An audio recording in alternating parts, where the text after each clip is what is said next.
1.8 million years ago, when a hunter lost in a vast cave system encountered a mysterious hominid community living underground, the doors to thousand-year-old secrets were opened. No one could have believed such a discovery was possible. In the rugged highlands of ancient Ethiopia, where jagged limestone cliffs pierced the sky like giant teeth, lived Kael, a hunter whose curiosity would lead him to the discovery of a lifetime. At 25, he possessed keen tracking skills that made him invaluable to the Hadari tribe, but his insatiable need to explore beyond known boundaries would soon change everything. The morning that would alter human history began like countless others. Kael was tracking a wounded antelope that had fled deep into rocky terrain, following blood drops that led him farther from familiar territory than he had ever ventured. The trail wound through increasingly treacherous landscape, past towering stone formations and into regions where no tribal member had set foot. As the sun reached its peak, Kael noticed something unusual. The blood trail led directly toward a crack in the mountain wall, a fissure so narrow it seemed impossible for a large animal to squeeze through. But evidence was undeniable. Dark stains on rock edges and tufts of antelope fur caught on jagged stone. Against better judgment, Kael squeezed through the narrow opening. The fissure led to a small chamber, which opened into a passage descending into the mountain's depths. The wounded antelope had somehow navigated this underground route, and Kael's hunter instincts compelled him to follow. What began as simple hunting quickly transformed into something perilous. The passage twisted and branched, creating a labyrinth extending infinitely into the earth's core. Kael marked his path with stone cairns, confident he could retrace steps when necessary. But as hours passed and passages multiplied, confidence wavered. The deeper he went, the more disoriented he became. Chambers large enough to hold his entire tribe opened suddenly from narrow corridors, while other passages narrowed to crawl spaces, barely accommodating his athletic frame. Strange formations hung from ceilings like frozen waterfalls, and crystal-clear pools reflected torchlight in eerie patterns. By the time Kael admitted he was hopelessly lost, darkness had fallen above. His torch burned low, and he had no materials to create fire. Reality struck with cold clarity. He was trapped in an underground maze with no clear path to surface, no food, and rapidly diminishing light. But during his darkest moment, as his torch flickered and threatened to die, Kael saw something that froze his blood. In the distance, through a gap between rock formations, he glimpsed soft, steady glow, not harsh orange of fire, but gentle, ethereal light pulsing with life. Drawn by desperate hope and burning curiosity, Kael extinguished his dying torch to preserve what remained and carefully made his way toward mysterious illumination. As he drew closer, light grew stronger, revealing details that challenged everything he thought he knew about the world. The light emanated from what could only be described as an underground settlement. Carved directly into living rock, this subterranean community featured dwellings, walkways, and gathering areas showing signs of long-term habitation. But most shocking were the inhabitants themselves. Moving through this underground city were beings resembling Kael's people, yet distinctly different. They were taller and more slender than any humans he had known, with pale skin seeming to glow with inner light.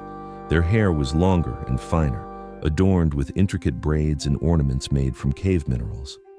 Most remarkably, their eyes had adapted to their lightless environment, appearing larger and more sensitive than surface dwellers.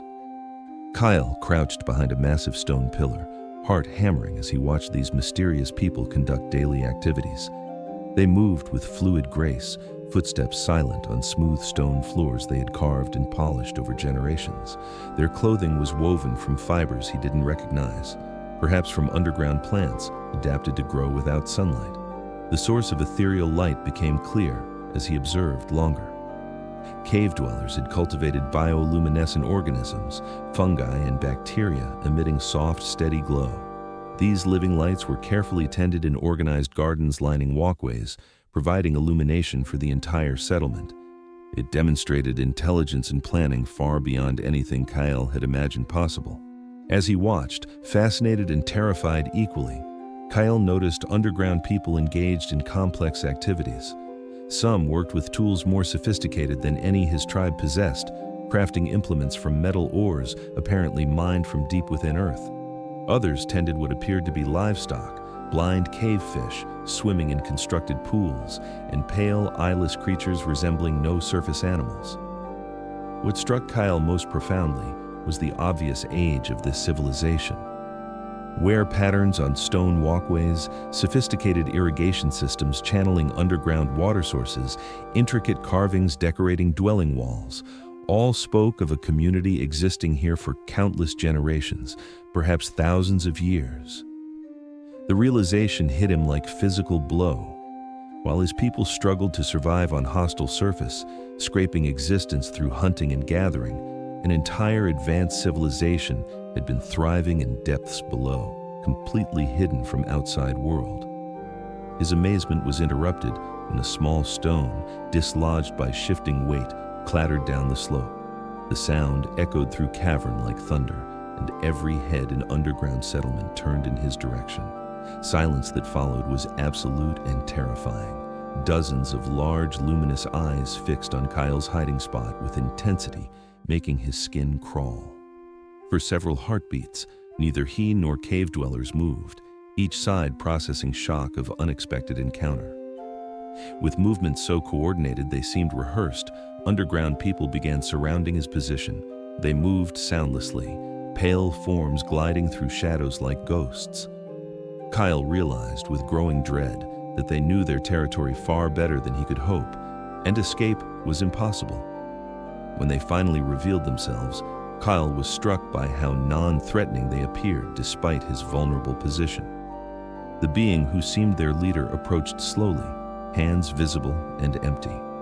She was a woman of indeterminate age, features sharp and elegant, with characteristic large eyes seeming to see directly into his soul. "Surface walker," she said in language almost familiar, close enough to his dialect that he could understand meaning, yet different enough to reveal vast time separating their peoples. "You are far from the light world." Kael found his voice with effort. "I was hunting. I became lost in tunnels." The woman studied him with penetrating eyes, and he sensed she was evaluating not just words, but his essence. "Lost," she repeated, as if concept was foreign. "In these depths, few surface dwellers survive long enough to find us. You have walked far into heartstone paths." Other cave dwellers gathered around, displaying mixture of curiosity and caution. Some younger ones had never seen surface dwellers, wide eyes drinking in every detail. His darker skin, differently proportioned features, crude tools, and animal skin clothing. "I mean no harm," Kael said carefully. "I seek only to return to my people above." The leader, who introduced herself as Nuth, exchanged glances with companions. Rapid conversation ensued in their evolved dialect, too quick for Kael to follow. But he caught fragments, words meaning forbidden knowledge, surface contamination, and ominously ancient protocols. When discussion concluded, Naith turned back with expression mixing sympathy with regret. "Surface walker, your arrival presents dilemma not occurring for 30 generations. Our ancestors descended into depths to escape chaos and violence of surface world. We built something precious, society of peace, knowledge, and harmony with deep earth."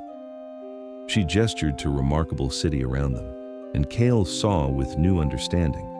This wasn't just hiding place, it was carefully constructed utopia, where intelligent beings had chosen complete separation from outside world struggles. "For 1,000 seasons we maintained separation," Naith continued. "No surface dweller penetrated so deep into our sanctuary. Our laws, established by founding ancestors, are clear about such violations." Word sent ice through Kael's veins. He understood his accidental discovery had disrupted something far more significant than simple hidden community. He had stumbled into civilization, spending centuries perfecting isolation, and his presence threatened their society's foundation. But even as fear gripped him, Kael's mind processed incredible implications. These people possessed knowledge and technologies that could transform surface life. their cultivation methods, metallurgy, advanced understanding of engineering and social organization, all could benefit his struggling people immensely.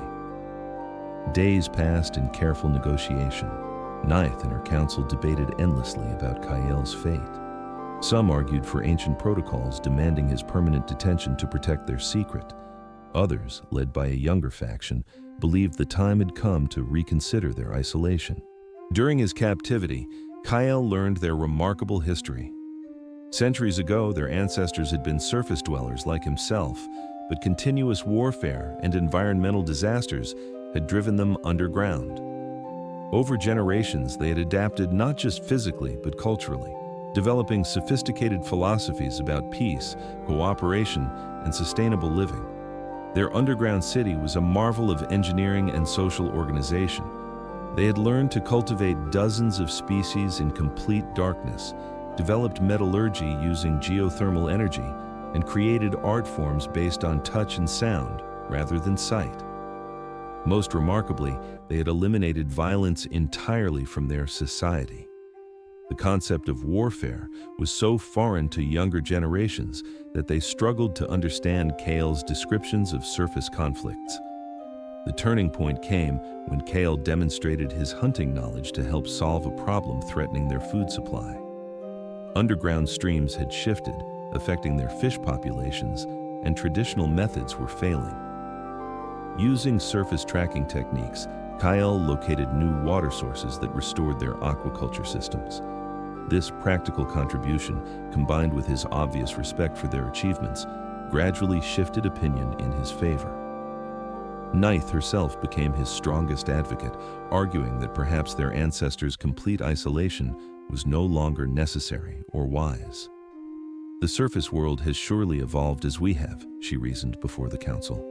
This surface walker shows qualities we value: curiosity, respect, willingness to learn.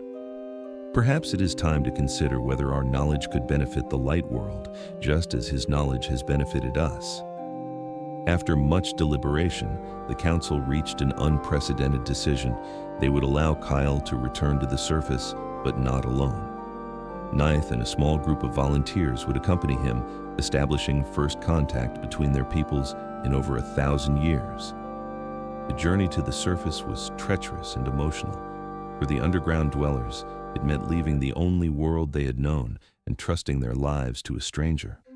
For Kael, it meant responsibility for bridging two civilizations that had developed in complete isolation from each other. When they finally emerged into sunlight, the cave dwellers were initially overwhelmed by the intensity of natural light and the vastness of the open sky. But their wonder at the surface world was matched by Kael's tribe's amazement at these pale, graceful beings who possessed knowledge beyond imagination. The integration wasn't without challenges. Cultural differences, communication barriers, and mutual suspicions had to be overcome. But gradually, the two groups began learning from each other. Surface dwellers gained new techniques for tool-making, food preservation, and social organization, while the cave dwellers discovered the beauty of sunlight, weather, and the rich diversity of surface life. Kael found himself uniquely positioned as translator and mediator between worlds.